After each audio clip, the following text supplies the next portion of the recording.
is that? Max, what is that? Hello? Let's try this. I died. Oh man, but the light keeps going off on the camera. Let's dive straight into this first unsettling camping experience from novice wild camper. He sets out for a stealthy woodland camp, unsure of the exact location, but with a few spots in mind. I won't tell you where I am, mainly because I don't know. I've not been here before, so I don't know what it's going to be like, or if there's going to be much suitable places to camp. So I've got sort of three in mind that if this one fails, I could go and have a look elsewhere.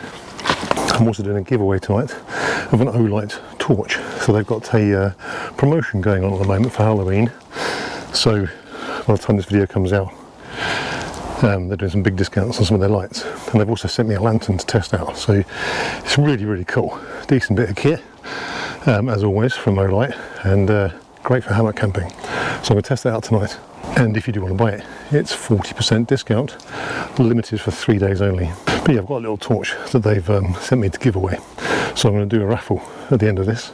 So stay tuned to the end, I'll show you the torch and how you can put your name in for the raffle. On top of that, O-Light are doing a special limited edition pink torch, which I know will appeal to some people, Karen. And if you buy it, all the proceeds go to cancer research. So cancer research is very close to my heart. My mum passed away from cancer. My wife's uncle just recently passed away from cancer as well. So anything that can be done to help cancer research is a great thing. So if you do want to buy it and do a bit for charity, then click the link below. He also introduces a giveaway for a light torch and highlights a special edition pink torch, with proceeds going to cancer research, a cause close to his heart due to family loss. Despite the remote setting, he notes the presence of several tracks and acknowledges the possibility of encountering others. Now, although I'm in the middle of nowhere, and this isn't exactly a busy park, there's a lot of tracks that go through here. So I don't know if I'm going to come across anyone or any dog walkers.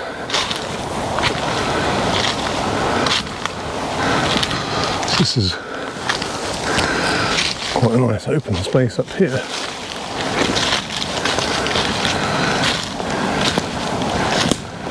Could be a good spot for a hammock. Well, I think I found my spot. So I'm going to hang up between these two trees here. They're nice and green. He eventually finds a suitable spot between two trees to hang his hammock. As darkness falls, the sounds of the woods begin to amplify. What starts as typical forest noises soon becomes more localized and peculiar, raising his unease. Right, so I'm keeping my voice low because I'm sure there's some people around here. Keep hearing some weird noises and not just crunches and cracks, but weird vocal noises as well. Anyway. He sets up his camp, preparing for the night ahead. EOS Halloween edition. Spooky Skulls, which is basically a keychain torch. It comes with a AAA battery already inside it. It has, I think, 90 lumens, and it's a nice, decent little torch. I've had one of these before. Really handy to keep on your keychain, just on you in general, everyday carry, as they call it. So I'm going to do a giveaway on this, and I'll tell you what you need to do in the morning. So this is what O-Light have sent me. This is the O-Lantern 2 Pro. It is not for your ultralight campers. I think it weighs about 780 grams, so that's pretty heavy. But it has a power bank inside it as well, so it will actually charge your equipment. It's got a USB-C and a USB and a USB-C. So it supports charging on both of those, so you can use a USB-C to USB-C cable and it will charge your product. It takes about 4 hours to charge, can last up to 7.5 days on a low setting. But I really like this because it reminds me of the Flagstaff lantern that I had, which glows a nice colour. It's very ambient, very warm, and this has a similar effect. I'll show you it in a second in the dark. But you turn it on, you've got a nice warm light, and then you can turn the brightness up, and as you go up to a higher power, it starts to go to a white light. So it's got both inside. And yeah, it's not for ultralight hiking, but for sitting in the woods, sitting under a tarp, it's great. So I'm going to have it hanging up there later on. I'll use it through tonight. Looks really good. So at the moment, at the release of this video, up until the 28th, I think it is, of October, so for the next 3 days, this will be available at 40% discount. So it's a really good deal. Obviously, Olight are a very good product. They've been going for a very long time, and they sell some decent equipment. So yeah, if you want to grab yourself one of these, 40% off. There'll be a link in the description below.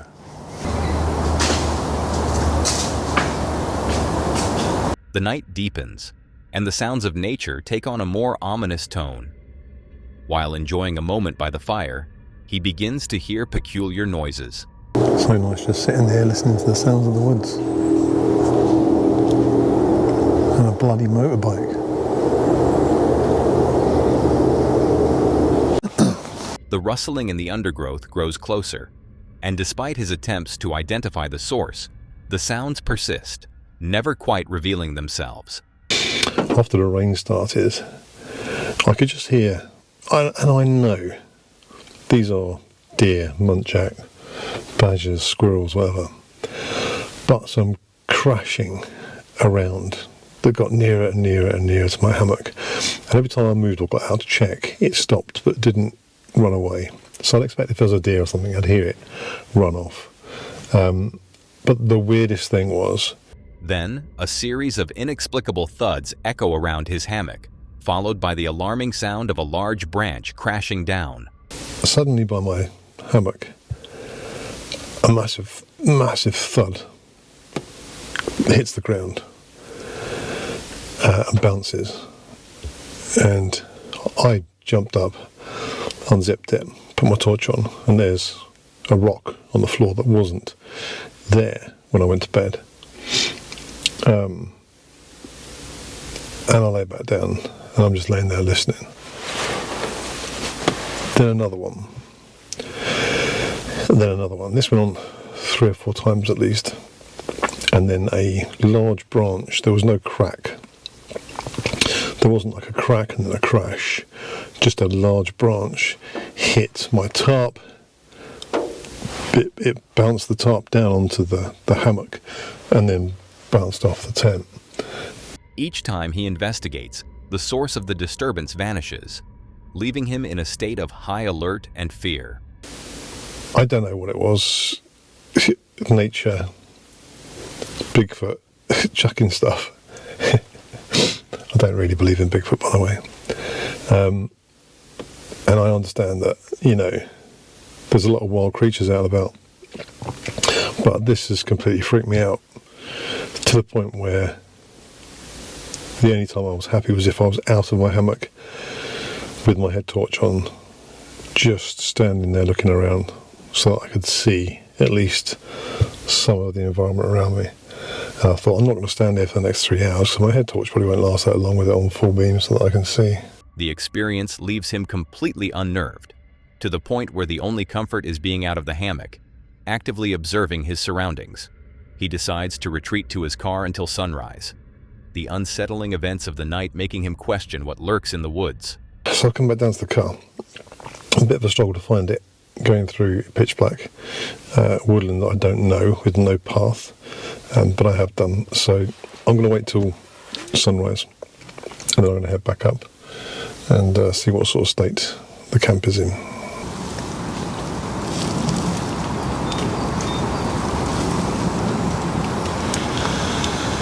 Right, it's 7:30.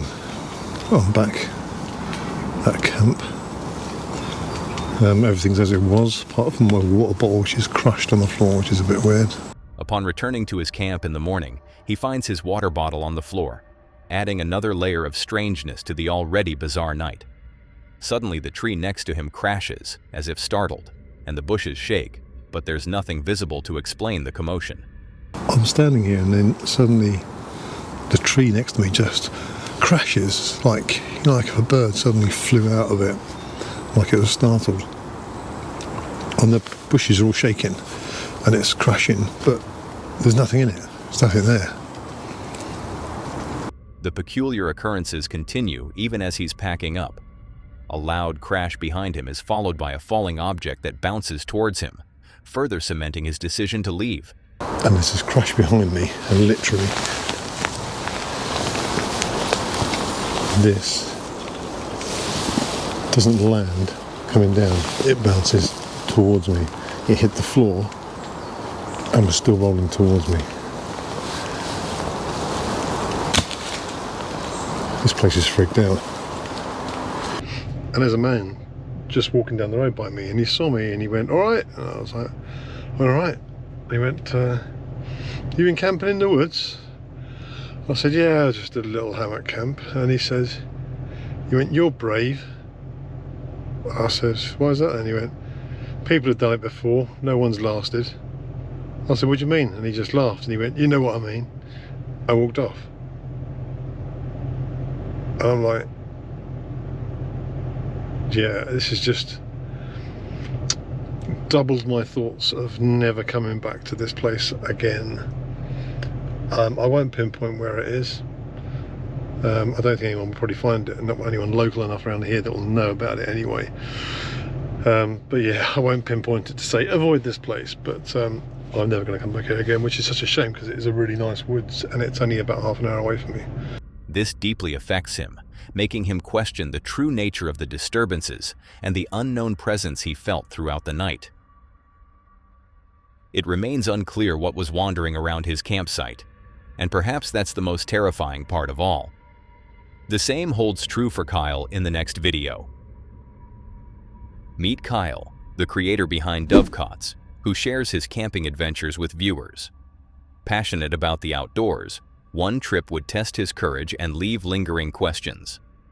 Kyle, joined by friends Hanny and Freight Camping, set out for a remote camping spot, fully geared up and ready to embrace the wilderness. Hi everyone, I'm back camping, and this time we're in a new location, completely new location, different woods from last time. We're probably about 2 hours away from the last woods that we camped at. Walking, that is, not driving, it's only like a 20-minute drive. The initial part of their journey involved hiking through the woods, scouting for the perfect spot to pitch their tents. So we're currently walking through the woods. We've never actually been to these woods before. Well, Freight Camping has, but me and Hanksy have never actually been to these woods before. However, their plans hit a snag early on. Kyle realized they had forgotten essential power banks, forcing him to make a trip back to the car park to retrieve them. So we've run into a bit of an issue. We left the power banks at home. So what I'm going to have to do is I'm going to have to... So I'm walking back to the car park to... With the power banks secured, they finally found a suitable location to set up camp, noting a convenient log that would serve as a seating area. So we found the spot. There's a log here we can sit on. It splits off into loads of different ways. Goes over there, down there where Hanks is. Over there, we're just going to set up the tents now. And yeah. So as you can see, we've got Kyle's tent up. All his stuff's just chilling over here by the tree. My tent's over here. Don't ask what's happened to this pole, but it's not doing its job, so I've had to improvise. As they began setting up their tents, Kyle pointed out a minor issue with his tent pole, requiring a bit of improvisation. The evening progressed with the group preparing dinner. Kyle cooked up some pasta, while Hanny opted for a pot noodle. So as you can see, got the cooker on, got the ingredients for my pasta. I think he's just in his tent getting everything set up. So yeah, I'm just boiling the water now, and yeah, it's going to be good. So as you can see, pasta's cooking. I've got the sauce and stuff down there. I've got some more pasta in case I want some more later. I'm just chilling. I think she's over there. There's his tent. My tent is behind me. This is an overview of the woods. Freight Camping should be coming soon. I'm not sure exactly when, but hopefully in the next hour or so. So yeah. Morning. So as you can see, tomato pasta is cooked. It's yummy. I'm gonna eat up. Thinks he's gonna make his pot noodle. After enjoying their meals, they took a moment to survey their campsite, a relatively modest patch of woods compared to their previous adventures. As you can see, I mean, decent sized woods, nowhere near as big as the last woods that we've camped at for the last 4 times now. As night fell, the darkness enveloped the campsite, signaling the time to hunker down for the night. It's like 8:30 and it's getting to that time of year. Yep, it's pitch black.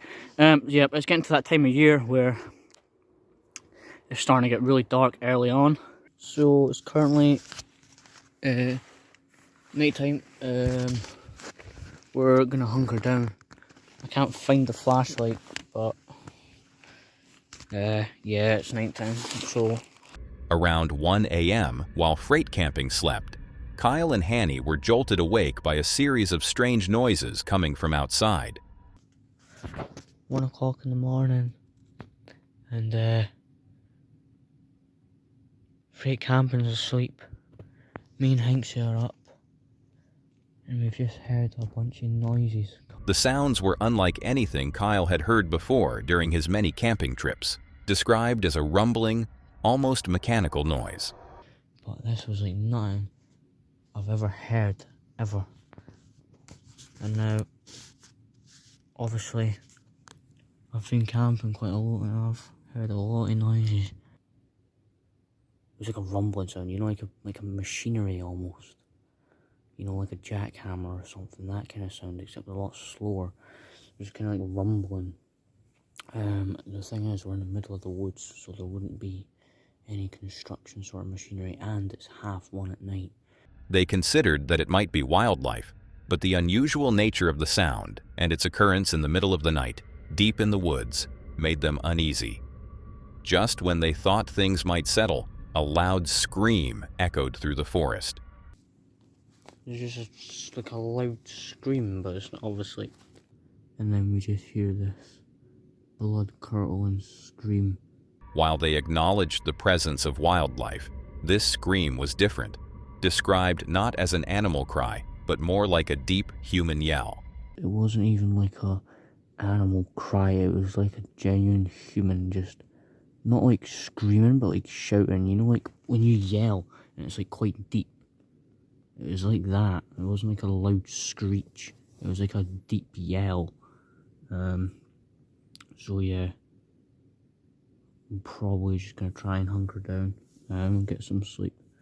But if anything else happens, I will keep you guys updated. So it's now morning. Probably gonna get packed up, put everything away, and then yeah. This unsettling experience made it difficult for Kyle to fall asleep, leaving him on edge for the remainder of the night. The next morning, as the sun rose, the group began packing up their campsite, the unsettling events of the night fading with the darkness. The trip concluded, leaving Kyle and his friends with a memorable, albeit strange, camping experience. So guys, that is going to wrap up today's video. Definitely an interesting one, especially after last night. The mystery of the noises and the scream remained unsolved, a chilling reminder that even in familiar nature, the unexpected can always occur. But what if it's not the noises you need to be afraid of, but other people? You'll see that in the next video. So, as most of you guys probably know, something pretty bad happened to us the other night. Something that could have cost us our lives. But for now, let's delve into this first disturbing encounter. Meet Chris, a YouTuber you might know from his channel, Omega. For over a decade, he's captured audiences with thrilling content, transitioning over the years from lighthearted videos to exploring haunted and abandoned places. But for this video, We're going back 5 years, to May 7th, 2019, a peaceful day when Chris set off on one of his most haunting adventures yet, an overnight trip to the Nazis' longest abandoned train tunnel. The longest abandoned Nazi tunnel lies hidden in Poland's Owl Mountains. Built during World War II, this massive tunnel network was meant to be a secret military base. Its real purpose is still unknown because construction was never finished and few records exist. Stretching for miles, the tunnels were dug by forced labor, leading to the deaths of thousands of prisoners. Today, explorers and historians visit, attracted by its dark history and the secrets it may still hold. Man, it seemed like forever since I've done one of these. According to the GPS, we're coming very close to Spooner's Tunnel now. I think it's just down at the bottom of this hill here. I'm actually quite anxious about doing this overnight challenge. You know, it's a dark, creepy, really long tunnel, and you know, I don't know what kind of people are going to be up here. So yeah, the nerves are just starting to kick in now, especially being alone. Okay, here we are here. The only person I have with me is Max. You know, man's best friend and everything. Oh man, look at that. There's a vehicle over there that's burnt out too. Oh man, look at it. Hope it's not a popular spot for people to... Chris arrives at the forest with his loyal dog, Max, by his side, as they embark on a short hike to the tunnel. The nerves are really starting to kick in now. What? I want to be spending a night in this thing. Oh no. I don't know about this, guys. What the frick? Oh no. As he arrives at the tunnel, a chill runs down his spine. This is definitely not a place you'd want to be at night, especially not alone with just your dog. I think the thing that I'm mostly worried about is people coming up here. I mean, you don't know what kind of people come up here. I don't see any visible signs of like tagging or anything on the outside piece of the tunnel, but you just don't know. You don't know what kind of people are gonna come up and hang out in this tunnel, you know, in the night. And it is a Friday night here, so yeah, there could be anyone coming up here. And he's right. The last thing you'd want to encounter here is another person. Little did he know, that's exactly what's about to happen. Venturing deeper into the tunnel, he finds a spot to set up camp for the night and prepares some dinner. The night seems peaceful, and he decides to explore the tunnel a bit more. We're getting to the stage where I'm getting extremely tired, but we're going to keep pushing, and we'll do a walk through the tunnel soon. It's like the eerie silence is just getting to me at this point, and I'm hearing things left, right and centre, trust me. Maybe we can wander down a bit of the way to see what we may find. Who knows? As he ventures deeper into the tunnel, the atmosphere grows even more eerie. He decides to turn off his light to show viewers just how pitch black it actually is inside. Like right here, I'll turn my light off. Ready?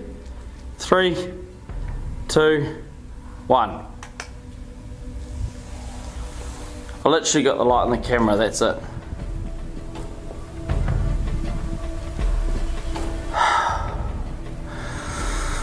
Oh man, this is pretty creepy actually. There's like nothing. It's like dead silence. Max. Sorry, I got to turn the light back on. There he is. I'll say it's really strange without the lights on. It's weird, man.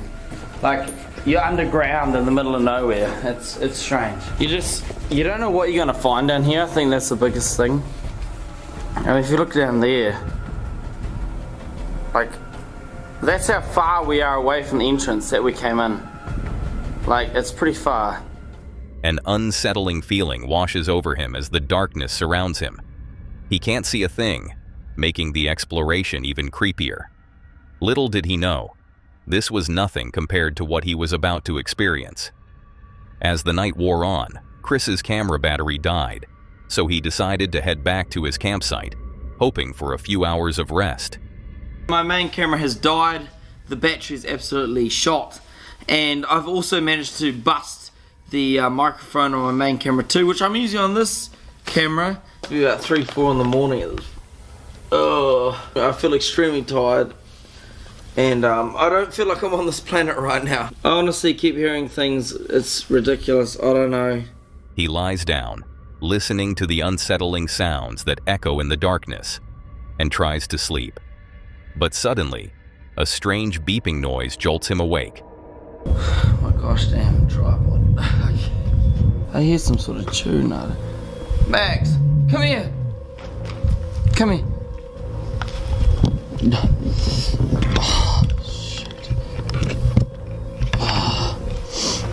Max. Who's that? Who's that, Max? What the actual? Can you guys hear that? Oh. Max. The sound seems to be coming from somewhere deeper within the tunnel. So, Chris ventures toward the unsettling noise to find out exactly where it's coming from. And then he gets the shock of his life. I don't know if you guys can hear this on the camera, but there's something. What is that?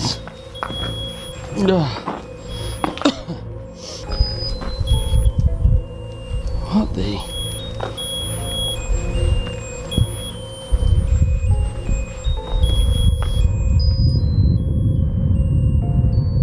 Hello?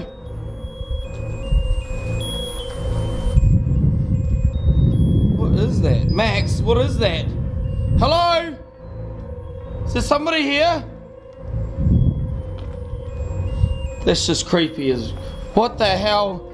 Is anyone here? What is that? Oh! Max! Hurry up! Max! Max! A man is standing eerily still on the side of the tunnel, just watching him. Chris calls out several times, asking if someone is there. If the man didn't have grim intentions, he could easily make himself known. But he doesn't. It seems like he's waiting for the right moment to strike, or hoping to stay hidden. In pure terror, Chris sprints away, calling out Max's name, hoping his dog stays with him. He flees out of the tunnel, opting for safety. He doesn't stop until he's put a safe distance between himself and the entrance, finally pausing to catch his breath. Just sitting outside the tunnel now, and I don't have any intention of going back in there. That was just strange beyond belief. Chill, I got the chill personality. Usually not a whole lot affects me, but that was just getting a little bit too much, honestly. Shaken and hesitant to go back into the tunnel, he opts for the safety of his car and drives away. Thankfully, both he and Max were unharmed, but the questions still haunt his mind. Why was that person there? Had he been watching them all along? And what was the purpose of that haunting happy birthday tune echoing through the tunnel? Did he intend to scare Chris or lure him deeper inside? Fortunately, we'll never have to find out, and both Chris and Max made it out safely, vowing never to return. And who could blame them? Chris was lucky the man wasn't armed. If you thought that was disturbing, then brace yourself for what you're about to see next. Andy, embarking on his spooky Halloween night out, decided to set up camp in a graveyard, emphasizing the need for stealth and caution. The journey to the chosen spot involved a careful walk from the main road, highlighting the isolation and the desire to remain undetected. So I'm just in the area, and I'm going to walk about a mile to the spot of doom, and I really have to watch what I'm doing here. Like, this is not joking. I could get busted here, like wide open, taking a bit of a risk, but you know, got to do it, haven't you? So we'll come back when we're a bit more in there, off this main road. Busy, this road, like. Nice. Look at that. I'll swap you my little van for that.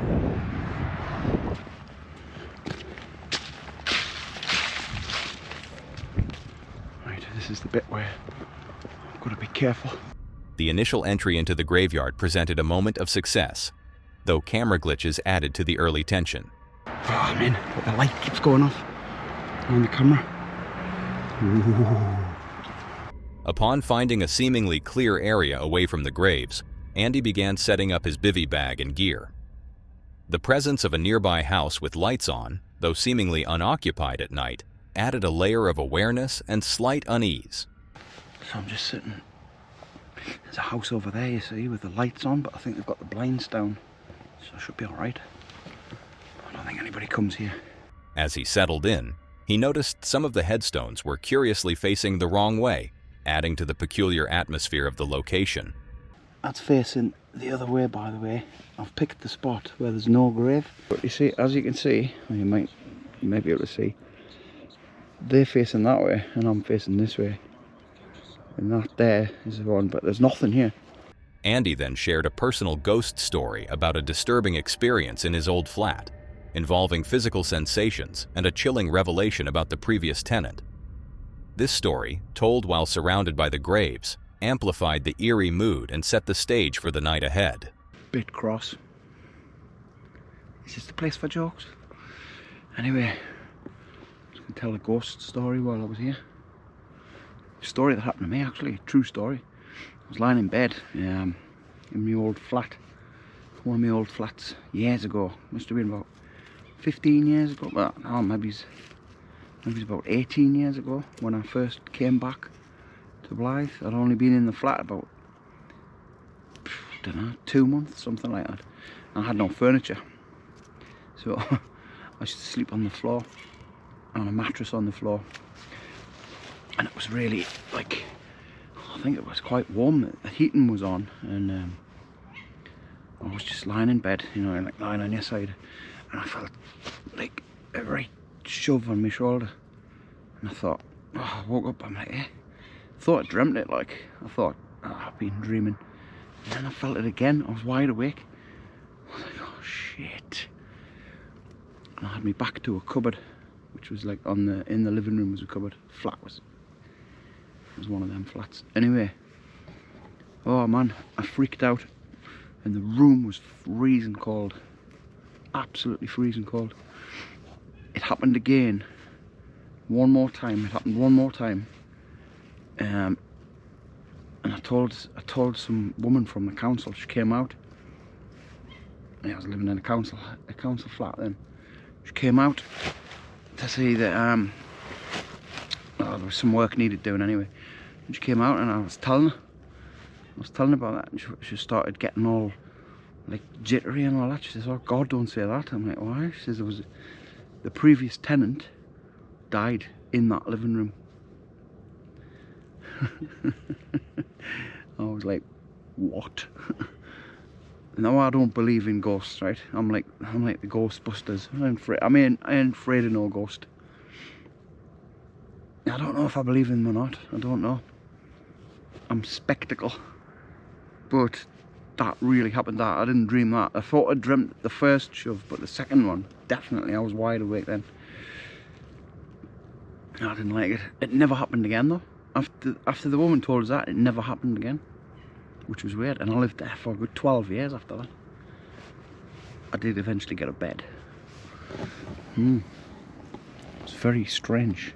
Later, while trying to get some sleep, Andy was disturbed by various noises, including owls and unsettling sounds from nearby horses. The darkness and the proximity to the graves created a tense environment, making it hard to discern real threats from the sounds of nature. There's all sorts of noises. I mean, there's owls, there's horses over the back there. They creeped us out. They were wandering around before. I didn't know what the hell they were. But I'm about to get in me crypt. I'm in me bivvy. And like, get my head down, see if I can get some sleep. Oh!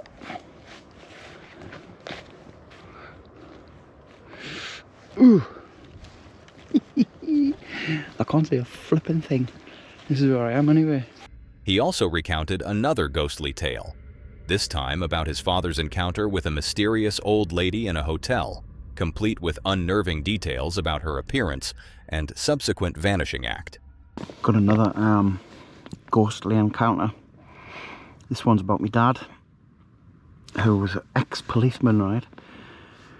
And he wasn't one for making things up, like daft stories, you know what I mean?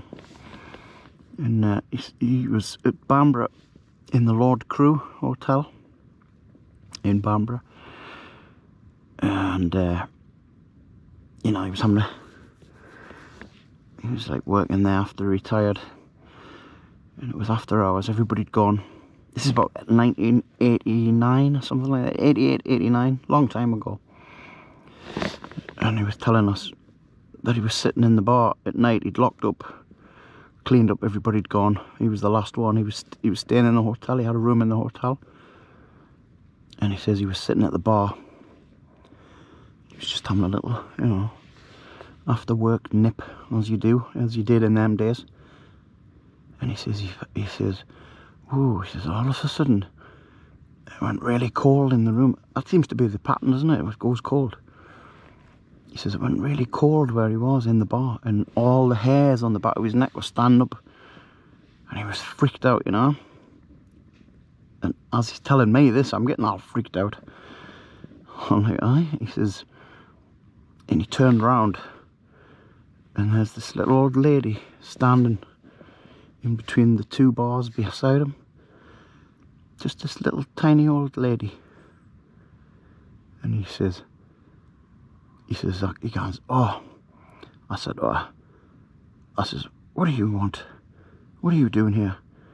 And she kind of looked at him, just looked at him. And he says her eyes were black, like just nothing there, you know. And then she turned round. I'm getting freaked out just talking about this, remembering back what he was telling us. It scared the life out of me at the time. And he says she turned round and she just walked off, vanished into the next bar. And he sat there and he got up to go and like look, and there was nobody there, like nobody. And he was telling the owner about it the next day. And the owner, Brian, says, he goes, oh yeah, he says, that'll be Dorothy Dorothy Foster. He's gone, what? He said, oh yeah, she's been seen in a few of the rooms. There's quite a few visitors, the guests and all that have reported seeing a strange little old lady just wandering around and like appearing in their rooms and all that. I'm like, oh, I'm never staying there. Apparently to this day still happens. So the Lord Crew Arms in Bamborough, look it up and see what you think. But it was a scary, it was a spooky little story that, like, because there was a painting of the woman. I'm sure they used to own the castle. There was a painting of this woman on the wall in the Lord Crew, and it was one of them old-fashioned ones, you know, like the Anne Boleyn looking thing. And if you walked past it, the eyes were black, and they had that thing where wherever you go in the room, the eyes follow you. And I experienced that. My dad says, oh, the eyes follow you in that painting. I'm like, ah, you're talking rubbish. But they really did. Wherever you walk past it, and it was like the eyes were looking at you. It was horrible. I don't know if that painting's still there. I'd like to find out. But God. The experience of being in the graveyard at night was described not as outright terrifying due to ghosts, but tense due to the fear of human intrusion. I thought it would be a lot more scary in the graveyard, but it's not. It's just tense in case somebody comes. So it's not the ghosts that I'm bothered about. It's the bloody humans. A sudden light in the distance caused a surge of adrenaline, highlighting the vulnerability and the primary concern being discovered by others rather than supernatural entities. So if I get busted here, like, I'll get chucked out. That's the worst that can happen. Yeah, they'll just tell us to move. Which, yeah, I'm alright with. As dawn approached, Andy decided to pack up, emphasizing the importance of leaving no trace. The experience was summarized with no reported supernatural events, though he hoped the trail camera might have captured something interesting. I've left no trace here, look, as I found it. Aye. no trace. This is where I was, that little dry bit there. I've left because well, it's early in the morning, like. Something, oh, I don't know. It's early in the morning and it's raining. I've got some shelter from the trees, the creepy trees. But that was it, Halloween. Spooky Halloween stealth camp, done. No spooks reported. I've got the trail camera out. Lights off again. Got the trail camera out. Oh, I'm having light problems. I've got the trail camera out there, so I'll have to look at the footage on there, see if there's anything worth putting on. Probably not. But yeah, I'm just double checking I've left nothing. Because, you know, you don't want to leave note here, do you? Reflecting on the experience, Andy mentioned surviving the night, relieved to be heading back to work, and wished viewers a happy Halloween. If you thought that was unsettling, then prepare yourself for the next one.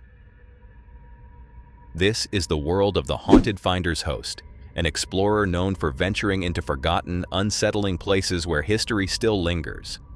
But this time, the familiar thrill took a darker turn. At a remote forested site in Georgia, once home to a tuberculosis hospital and later a mental institution, rumors of lingering presences followed him into the woods. He's actually in an old tuberculosis hospital. And then I believe around the 1960s, 1970s, it became a mental hospital.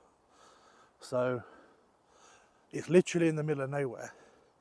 Reports spoke of disembodied children's laughter, fleeting glimpses of young figures, and phantom shapes disappearing into the dense trees.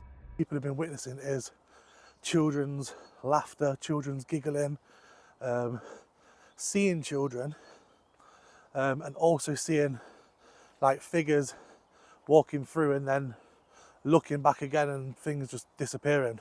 Having previously captured intriguing EVPs within the hospital itself, now his office block, which even included a voice claiming to be a former patient, our host was eager to see what the surrounding woods might reveal. Also, as some of you might know, I did some EVP sessions in the actual tuberculosis hospital itself, which is now my office block, and I caught some very interesting EVPs. One actually who claimed to be one of the old patients. Making his way into the woods, the atmosphere quickly became charged with an unusual energy. I'm going to head into there now, and yeah, I was going to do some EVPs and stuff, and let's see. Yeah, squeeze through here. Let's see if we get anything.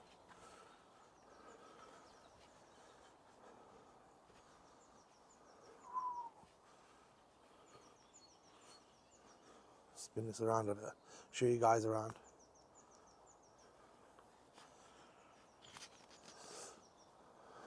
That's my wife walking off in front again. But we're now in one of the main sections of the forest, which would have been one of the main walking routes for the patients and that. As he ventured deeper, the historical significance of the area began to weigh on him, the paths once trod by troubled souls. He decided to conduct some EVPs, hoping to make contact with any lingering spirits, particularly any children who were reportedly seen in the area. And I'm going to do a couple of EVPs and just see if anyone will reach out. Suddenly, a distinct audio anomaly was captured on his device. What this is, Whoa, what's that? patients from the tuberculosis hospital. If you're one of them, can you come forward and talk to me into this device? And what this is, That's a clear voice. What does that say? and what this is, The playback revealed a clear, albeit chilling response. The unsettling nature of this EVP sent a shiver down his spine, intensifying the feeling of being watched that had been growing since he entered the woods.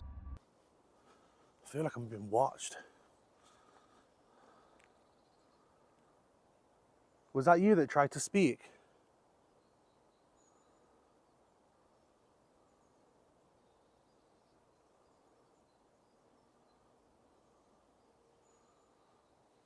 Are you watching me?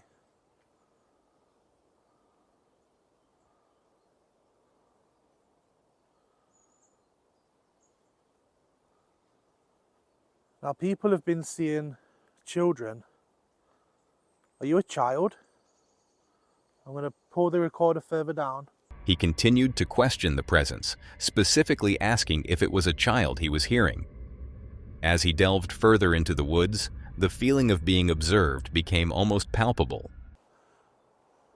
I've been feeling somebody watching me the whole time. Are you intrigued?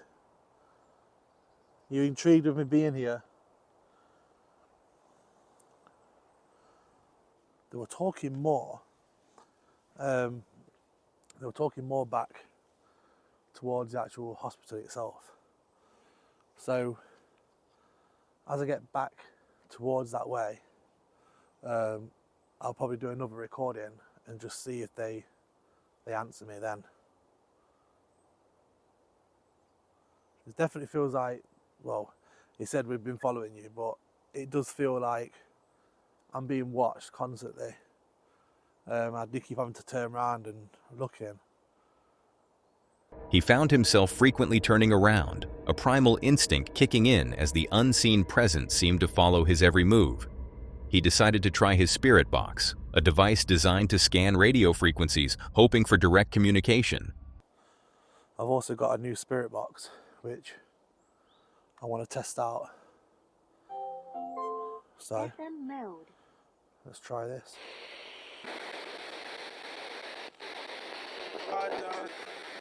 I died. You said I died. Whoa. Did you die of tuberculosis? Yeah. Someone just said yeah. The spirit box crackled to life, and a distinct, chilling phrase emerged. This was quickly followed by the question. The direct connection to the location's history was undeniable and profoundly disturbing. As he continued his exploration, he heard voices indicating they had been following him. I've been following you. Oh, look at that. I've been following you. Towards the end of his investigation, as he prepared to leave, he made one last attempt to communicate, asking if anyone had anything they wanted to say. This is going to be the last time you're going to be able to talk to me today, because I'm going to be leaving the forest. So if there's anything you want to say to me, anything you want to tell me, now's the time to come forward and talk. In the final recording, a faint but discernible whisper could be heard.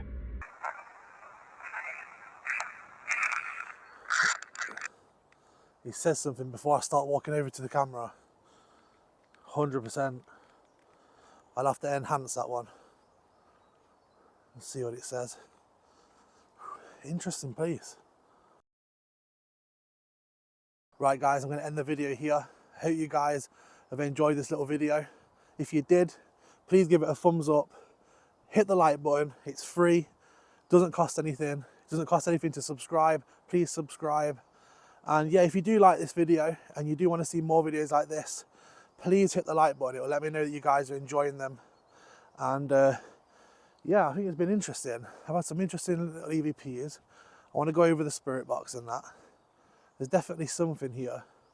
And yeah, it's a strange place. Definitely feel like I've been being followed as I've been walking around, which is a bit weird. And then obviously the app said, I've been following you. This chilling message, implying a lingering presence even as he departed, left our host with a sense of unresolved mystery and a confirmed feeling that he had not been alone in those woods. And the same goes for the man in the next video. The host from TA Outdoors heads into the woods on a mild spring evening, surrounded by wild garlic and bluebells. With colder weather approaching, it may be his last chance for a hot tent camp. He brings new gear to test, a Poma tent, a wood stove, and military MREs. Arriving at camp, he sets up the Poma for the first time, drawn to its house-like shape and modern materials. The setup is simple, a clear departure from his usual heavy canvas tents. So this is my first time using this tent. There's a peg bag, a pole bag, and the tent itself. I think it's called the Chalet 70 Pro, 2-person tent. It's kind of like a house shape, which I quite like. I don't have many tents that shape in this kind of material, the modern tent material. Most of mine are heavy duty canvas, so I'm excited to try this one out.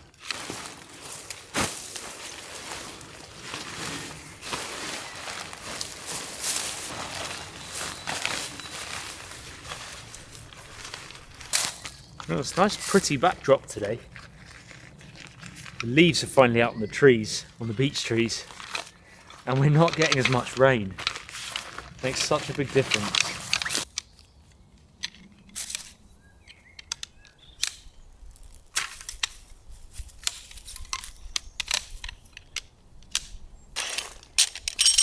Some nice, fairly heavy duty pegs, I like that.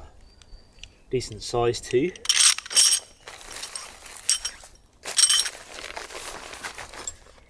And 2 guy lines, I'm guessing, for the front and the back of the tent. Separate these out. Looks like it's got reflective material in the guy line, which is always a bonus. Yep, there's 2 there. That is new to me. I haven't seen a tensioning strap, or buckle, sorry, like that before. These are really popular now, these triangular ones, and actually it does pinch really well. I quite like that. I always, when I get a tent new, just make a loop anyway so that it's ready, because that's going to need tying onto the top of the tent at this end.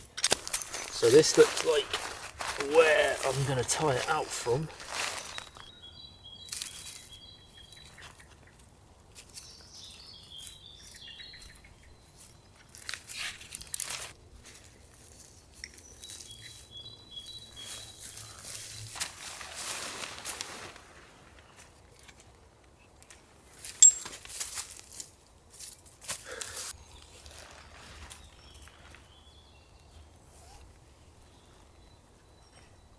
There's the stove jack, and underneath just this section of the tent there is the fire resistant mat, the heat mat for where the stove would go on. So that's quite interesting. It's not the whole tent, obviously, it's just the section where the stove goes. We'll take this corner in and we'll tighten it all up afterwards.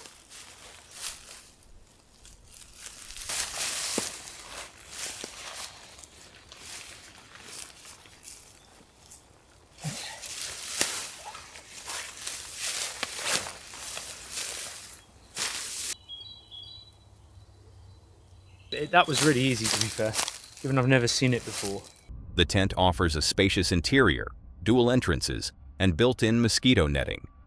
Low vents provide essential airflow for safe stove use, preventing dangerous gas buildup. In a tent with a wood stove, low-down vents are such an important thing, especially with carbon monoxide, where it's heavy and it sinks. It's just really nice to know tents like these. Most of the Pomoli ones seem to do it now. They have these vents low down to allow any carbon monoxide and dangerous gases to go out. So I've got the Dome X4 Pro as well, I think, and that has these low vents. So it's a really good thing, I think, that they do. I like that. As dusk begins to settle, the host decides to get a fire going, especially as he can feel the bugs becoming more active in the still air. He encounters some difficulty with damp wood, forcing him to switch tactics and use dry twigs and fire starters to ensure a quick flame. I can feel the bugs in the air. There's no wind tonight, so I really could do with getting a fire going fairly quickly. In fact, I'm going to do the fire now. I'm getting bitten.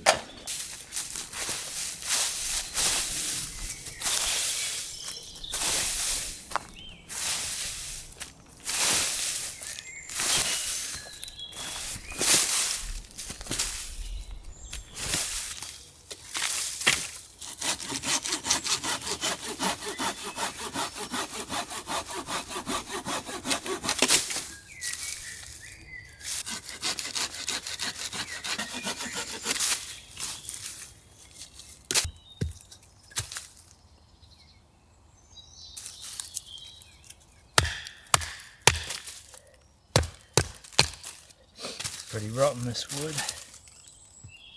Punky.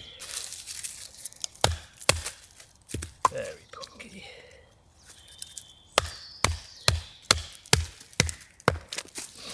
Right, different tactic.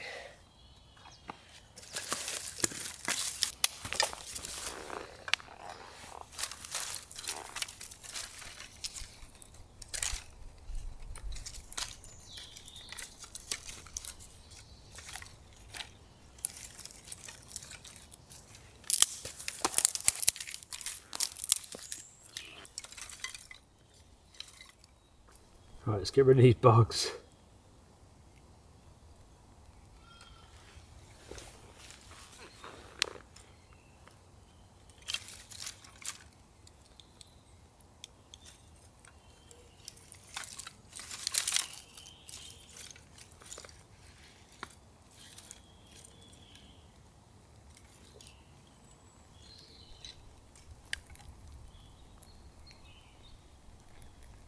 So this beach here was actually really punky.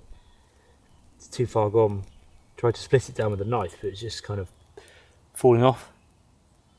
So instead, I've opted for snapped dry twigs.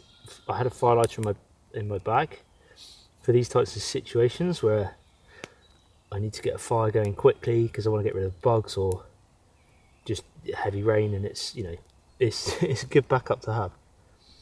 So this wood is dry, so it shouldn't take long to go.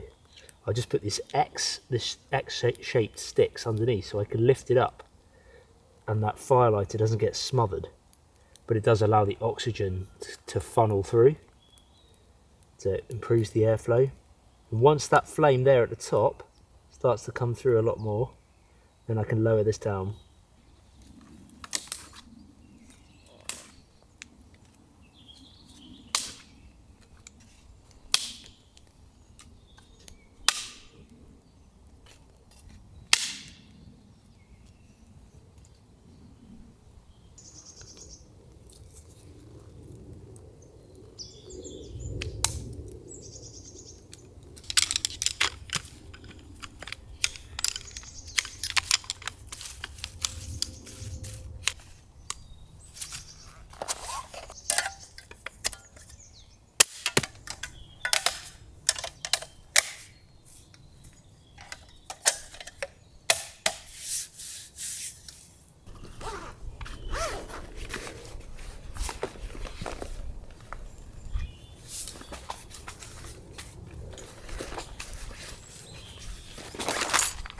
With the fire going, the host turns to his MREs, explaining their practicality for short trips despite mixed opinions.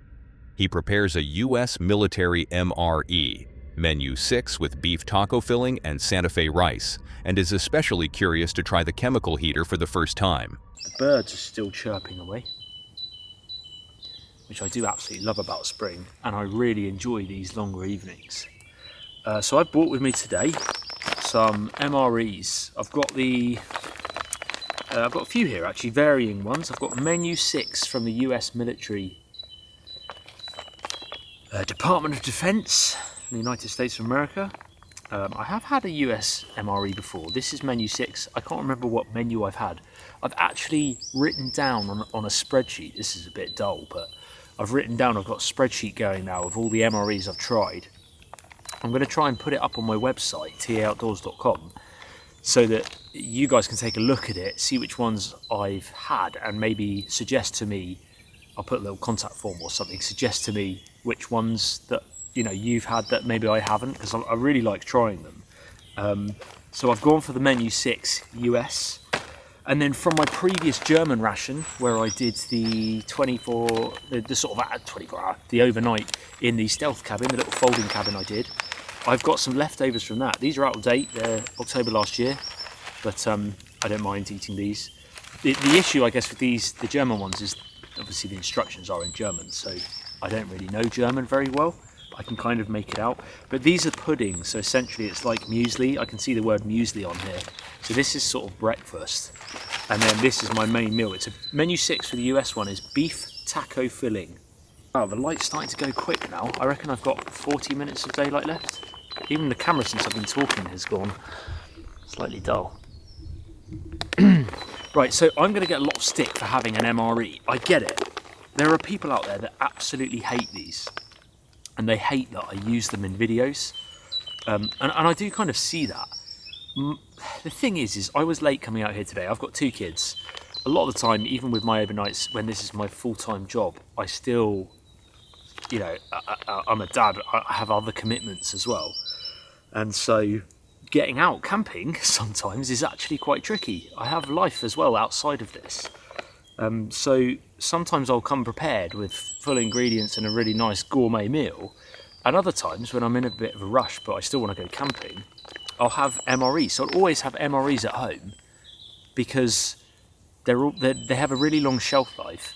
And for these nights like tonight where I need to get set up quickly and I need to eat rather quickly, I find they're actually really useful for that. But I know I'm going to get stick for eating them. But I'm sorry guys, it's just something that I enjoy doing. And I enjoy trying them out, the different kind of MREs from across the world that our military chaps have to eat on a regular basis. I just enjoy experimenting with it all. So that is menu 6 of the US MRE. That's the beef taco. That's nut and raisin mix. This looks like sugar, tea and coffee, yep, in there, and chewing gum. Oh, we have a spoon, that's always nice, especially as I tend to forget mine. Cheese spread. What's this? Santa Fe rice and beans, so it's 2 kind of small meals. Yeah, the chemical activator thing in there, and it warms it up, which I've never used before. That's these. So I've never used these. I'm a bit slow to the party here. There's a picture of someone eating it. Definitely don't eat it.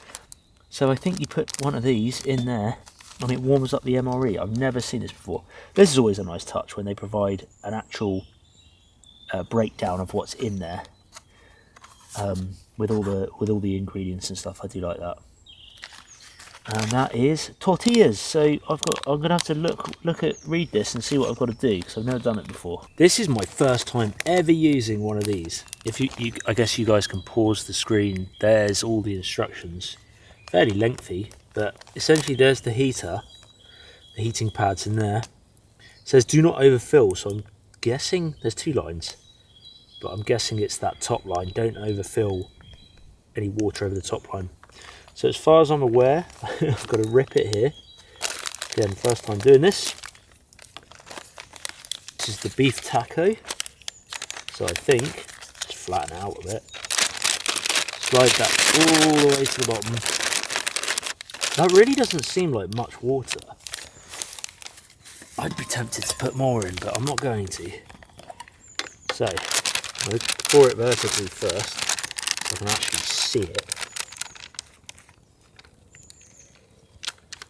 What? Oh, tiny bit over. I mean, that does not seem like much water at all. Right now, I mean, I'm guessing, I'm just going to fold this quickly, roll it a few times, let that water spread around to get evenly, to activate the pads evenly there. That really doesn't seem like much water. Oh, okay, it's getting hot. And then I'm going to put that in this thing to trap the heat. And I guess just, it says lean it up against something. Anyway, let's see what happens. And let's leave that there for 4 to 6 minutes. We will see. First time doing it, so I've got no idea. Oh, I can feel the pat's getting warm though. Really warm. Wow, that was fast. I just feel like this should have been... The process involves adding a small amount of water to the heating pad, activating it, and then placing the MRE pouch inside to warm up. He's impressed by how quickly the heater works and the convenience it offers.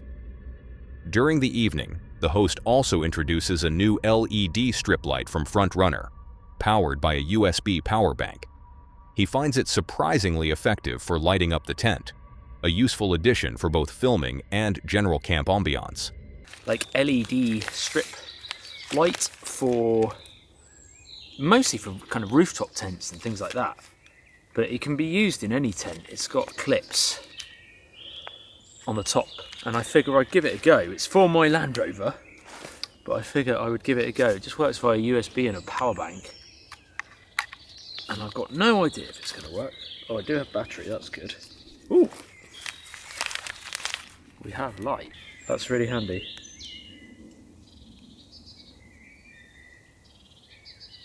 I'm going to try and hang that in the tent. It's a bit hard in this tent because there's no bits around the top, but it's hey, that's cool. That worked out better than I thought. It's actually really good lighting for a USB power bank one. Right, let's check on the rice. As the night deepens, the mood shifts. The host mentions a peculiar incident from the previous week. The police were called to his campsite. Had you there for the ambient lighting? I don't want to burn loads of the wick, we'll let that just burn up. Some of you might be wondering why in this video, I'm sure in the title somewhere it says police called. And this actually is the first time this has ever happened to me. So I was out here last week, I'll just give you a bit of context, but I was out here last week with Dad, and we were making a film for my second channel, The Life of Mike. And yeah, someone had basically called the police on us. I'll roll the footage in a minute, and kind of a lot will be explained in that. But there was 3 police officers that were called, and one of them, the first one, had an attack dog, and they had their body cams. I saw him turn the body camera on. It's a thing over here. I'm sure it is across the pond, and most places nowadays the police do tend to have body cameras. But we happen to be filming an episode. It's here in my woodland, and we happen to be filming an episode anyway. And it was weird because we were filming this cooking segment, these Dad's hot dogs on the fire, and we just left the camera rolling. And actually, as the police came up to us, the whole thing was recorded because we were filming already the frying pan. It was a really interesting experience. Like I say, first time I've ever had that happen to me. But what I'll do is I'll roll the footage on now, and then I'll give you a bit more context at the end, because I'm not gonna. There was a lot more footage, but I'll just give you the kind of important bits, and I'll explain a bit more after. But anyway, here's the footage. Jesus. Definitely hot enough.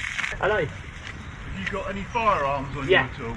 Yeah. Have you got the grey car on the road? The grey car? The estate? Yeah. Yeah, because somebody was going past and saw you coming in with the guns. Yeah, I'll show you my certificate. Yeah. I'll show you the burnt sausages. You're right with that. Yeah. Have you got permission to be up here and everything? Yeah, he owns the woodland. It's your woodland? Yeah. Cool. Yeah. Exit out, that's right. Where is Dad? Where did you put the... Oh, yeah. In the bags. Yes, I'm with the 2 gentlemen now. I'll pass you some names in a second, but one of the gentlemen actually owns this woodland and has got air rifles. And a shotgun. Really. Dog's looking at them, right? See the jogger go past? Yeah. Yeah, so it's vaguely in the background as I was getting the guns out the back. Called it in, he saw you, and he's questioned that I don't think it's fishing stuff because there's no water around it. Yeah. So Oh, yeah. it could be firearms. What are you shooting? Pardon? What are you shooting? Squirrel, grey squirrel. Which is why we thought, right. Yeah. How long have you owned this bit of woodland then? 2021, November 21. Yeah. Good boy, don't look at me. Pardon? Yeah, woodland management. Yeah. Yeah, it's part of my woodland management. Yeah, that's That'll go to the dog, watch out! 30-second rule, you'll be alright. Yeah. Well, enjoy yourself, guys. Cheers, thank you. Thanks very much. If you hear a bang, you see it, you'll know it's a squirrel. Yeah. As loud as any air rifle. You know we got one. The host clarifies that they had permission to be there, as he owns the woodland, and that their air rifles were properly cased. Despite the initial misunderstanding, the interaction ends amicably, with the police confirming their licenses and registration. Now I'm on talking terms with the police. They know exactly who I am. They know that I have all the correct licenses.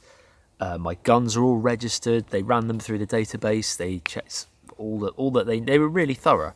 And we had a conversation off camera after that, It turns out they know one of the other woodland owners, who was also on the force with them. So it was just, yeah, we had a really good chat afterwards, and I guess they just had to do their jobs. It was a bit of a time waste for them. I feel a bit sorry for the police that had to come out, because I'm sure there's better things for them to do than have to come out to people who are legitimately doing something totally legal within their reason.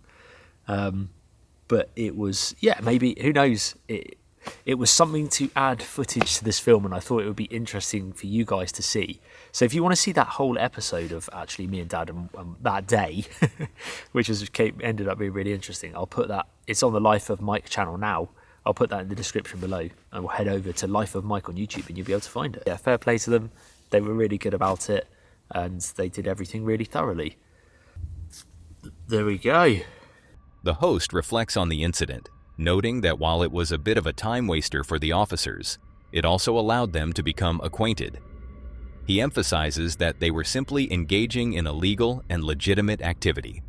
I guess they just had to do their jobs. It was a bit of a time waste for them. I feel a bit sorry for the police that had to come out, because I'm sure there's better things for them to do than have to come out to people who are legitimately doing something totally legal within their reason. But it was, yeah, maybe, who knows, it was something to add footage to this film, and I thought it would be interesting for you guys to see. As the morning arrives, the host reflects on the previous night's light rain and checks the tent for any leaks, finding none. He prepares a simple breakfast using a German military ration, rehydrating it with hot water. I can see water droplets on the tent. There's only light. No leakage, which is fine. Looks like it's a nice morning out there though, and the birds. Oh, let's get a little fire going and get some breakfast. I'm on my Thermarest mattress, which is great for the heat, for like the warmth. Really narrow to be in the lookout for a bigger mattress, air mattress that has like baffles on the side, so that I don't roll off it a lot, because I roll off this quite a lot. Anyone got any advice on mattresses to use where I don't keep rolling? Hit me in the comments, because that would be useful, and that packs down relatively small.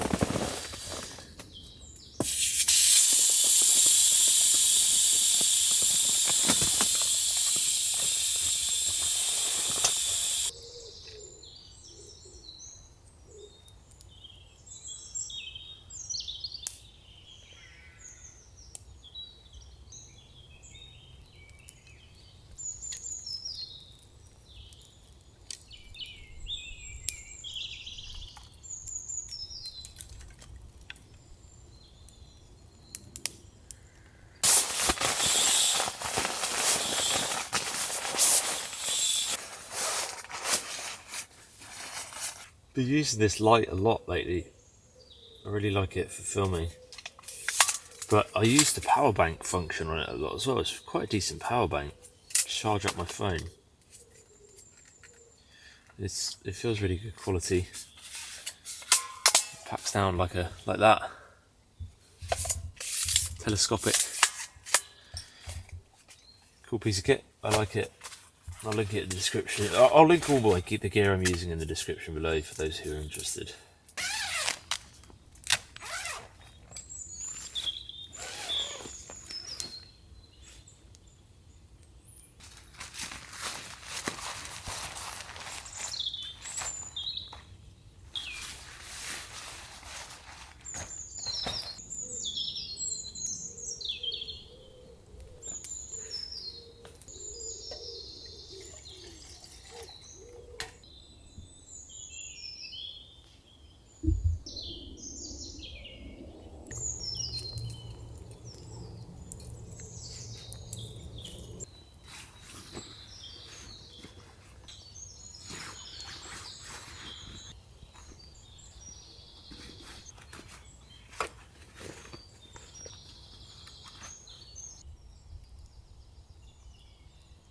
Trying the nut and raisin mix from the rations, and then I've got the German military breakfast ration. This is like the Matrix. Just opened it, and there's a red. Let me get it out. Do you want the red pill or the blue pill? A little bit of coffee. I did bring my own coffee this time as well, knowing that the ration ones aren't amazing. This is a great thing about what I quite like about rations. For example, this morning, only need a small fire, don't need to chop any wood, can just use sticks, because all I need to heat the food is just hot water. About 150 ml of water for this one, and I don't know, and same again for the tea, really, or coffee. So that is where they come in useful. If you need to make a quick pack up the next morning. Where's the fill line? Oh, this one doesn't actually have one. This is just straight dried fruit.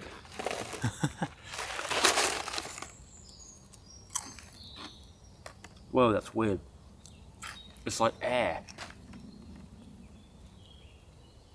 Good job I googled that. Reisstoff mit Hühnerfleisch, which apparently is rice pot with chicken meat, according to Google Translate. I was about to have that for breakfast, thinking it was muesli, but it's obviously where it's dried. So, dried apple and apricot it is. Asks for recommendations from viewers for a wider option. To be in the lookout for a bigger mattress, air mattress that has like baffles on the side, so that I don't roll off it a lot, because I roll off this quite a lot. Anyone got any advice on mattresses to use where I don't keep rolling?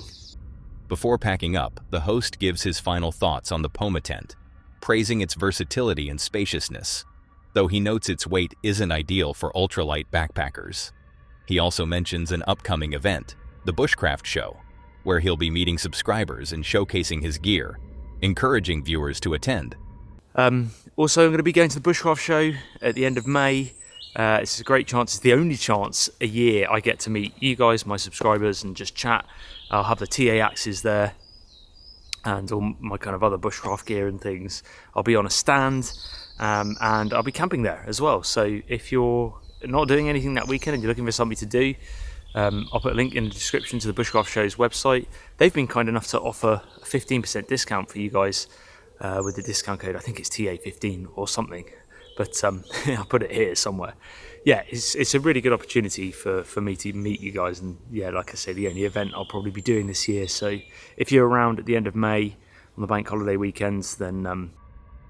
If you enjoyed these clips, subscribe to my channel and click to see more on the video on screen.